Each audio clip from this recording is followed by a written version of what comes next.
Modern routers can perform a large number of tasks, from creating decorative profiles along the edge of boards to creating dados, grooves, and rabbets. The versatility is limitless. Small routers excel at very fine inlay work. Routers are essentially a motor and spindle which are mounted vertically. A cutting bit or router bit is attached to one end of the spindle through a collet and protrudes through the base of the router. The spinning router bit then performs the routing task. All router bits cut sideways through wood. Routers are moved sideways through a workpiece to accomplish this.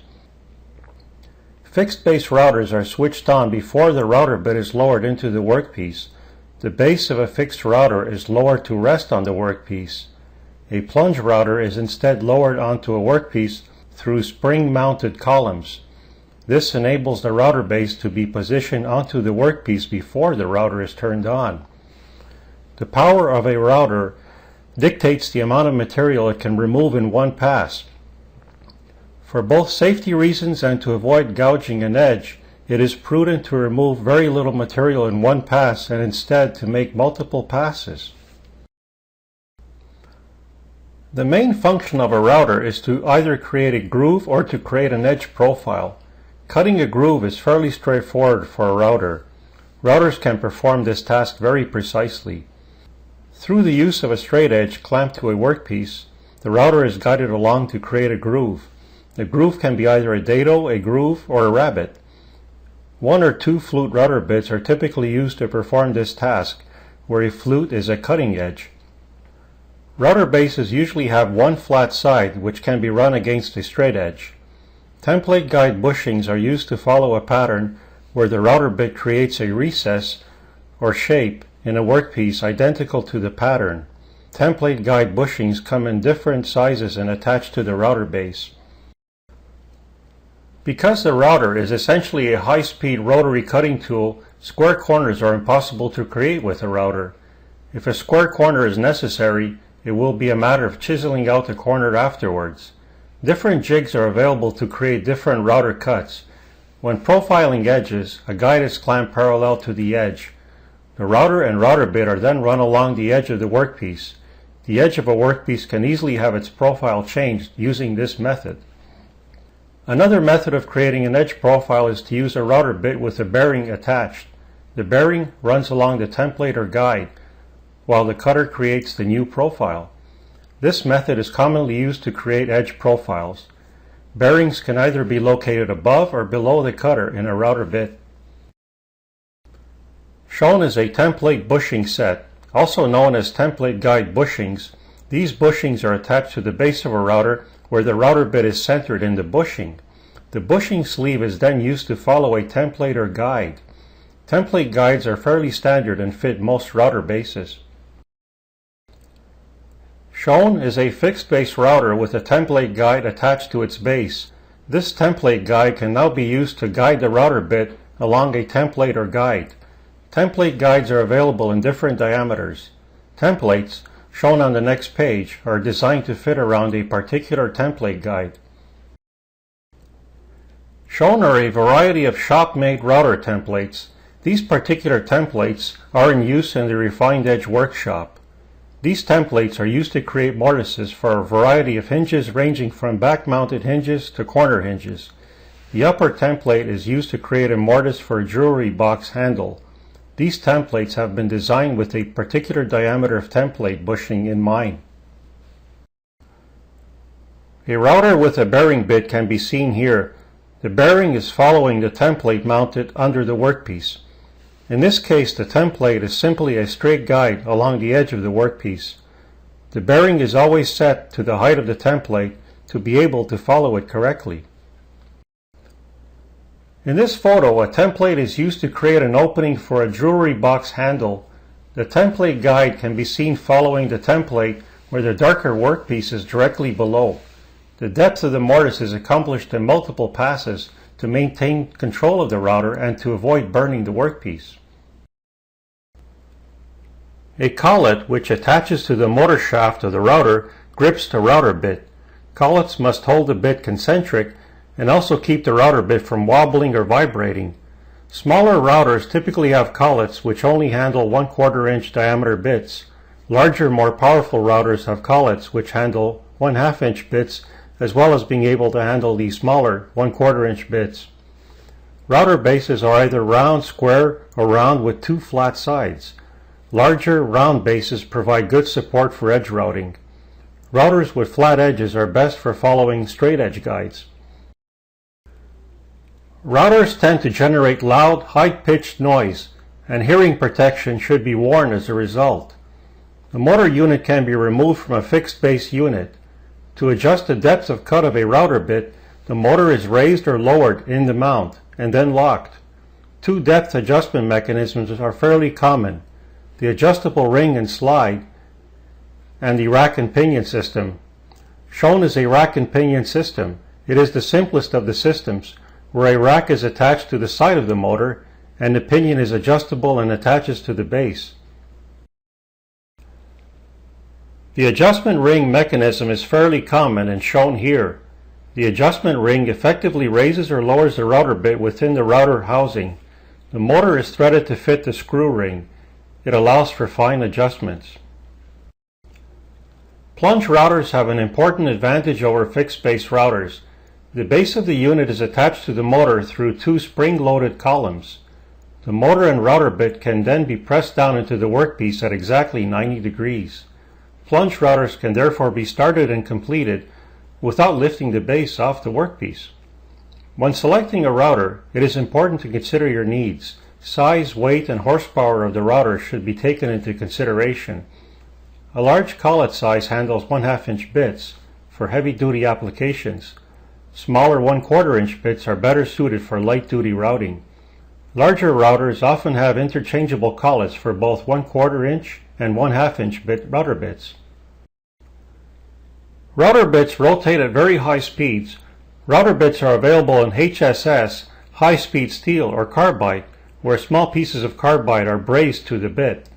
Good carbide bits can be resharpened very often, whereas inexpensive carbide bits are discarded after only a few sharpenings. High-speed steel bits, although they perform the same task, wear more quickly. Router bits are available for many different applications, as seen here. Simple straight router bits can be used with or without the use of a guide. Straight bits are used for cutting dados, grooves, and mortises. Grooving bits are used for routing into the surface of the workpiece. Straight bits are available in 1 or 2 flute designs. Single flute bits are stronger and allow for faster feed rates. 2 flute bits make smoother cuts. Edge forming bits have an integral pilot to guide the bit along the edge of the work. Other edge forming bits have a bearing guide, which serves the same purpose.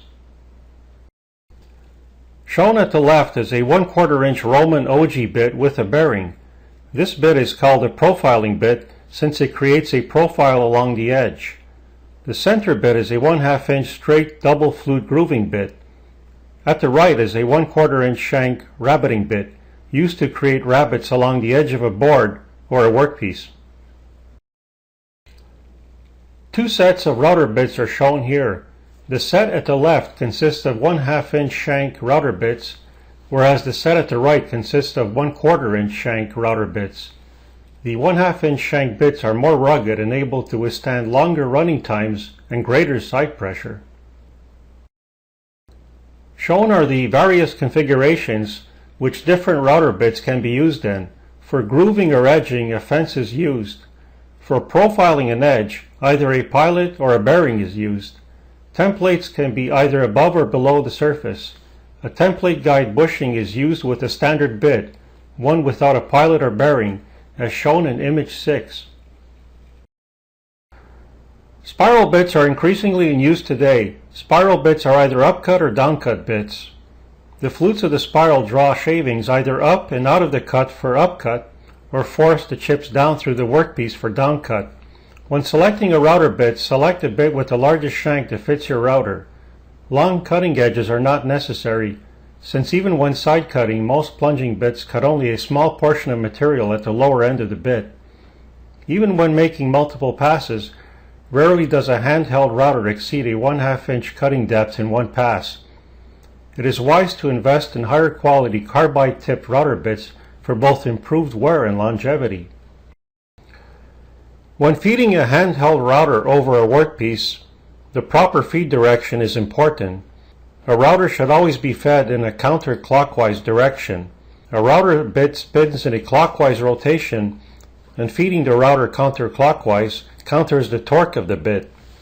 When the router is mounted inverted in a router table, the feed direction again corresponds to the router bit direction. Boards are typically fed right to left in a router table since the bit spins counterclockwise when inverted. When inserting a router bit into a router, ensure that the shank is inserted all the way and then slightly withdrawn. The depth of cut is that which protrudes from the base of the router. When using larger router bits, the speed is typically reduced and the feed speed lowered. Multiple shallow passes are preferred instead of one large pass. Much less strain is developed as a result. Feed direction, as described earlier, is the direction in which the router is pushed into the workpiece. Modern router combinations include a fixed base and a plunge base. The bases are interchangeable. Smaller, 1 1/4 inch horsepower routers are available for inlay work and for light edge work. Routers now come with LED lighting to illuminate the workpiece in the area of the base where the bit is located. Shown is a small trim router. These routers are typically 1 horsepower and can easily be held with one hand. The size of router bit that a trim router can handle is only 1/4 inch. Trim routers excel at inlay work and to trim the edges of panels and boards. Shown is the underside of the base of a trim router.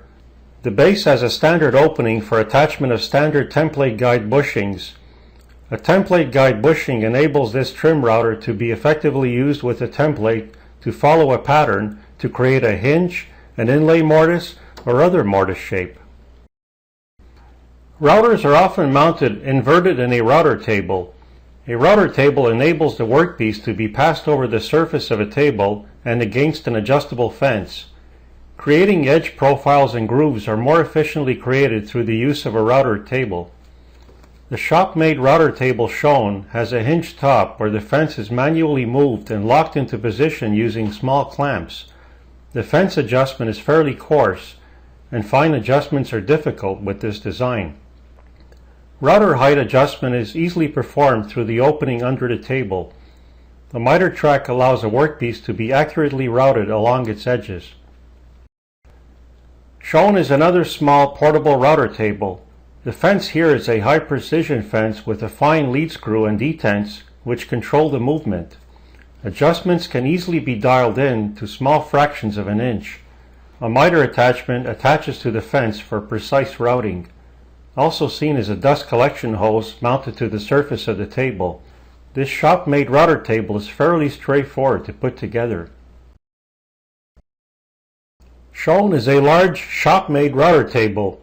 This particular table was designed with certain criteria in mind. The router is mounted to a circular router plate and inserted into the tabletop shown. The router bit depth can be adjusted from the top of the router table as shown. The fence is located over T-tracks and can be accurately adjusted and locked to the tracks. The fence has integral dust collection as well as sliding fence halves and built-in stops. The router table surface is fairly large to better handle large workpieces. The router installed is a 2 1/4 horsepower plunge type.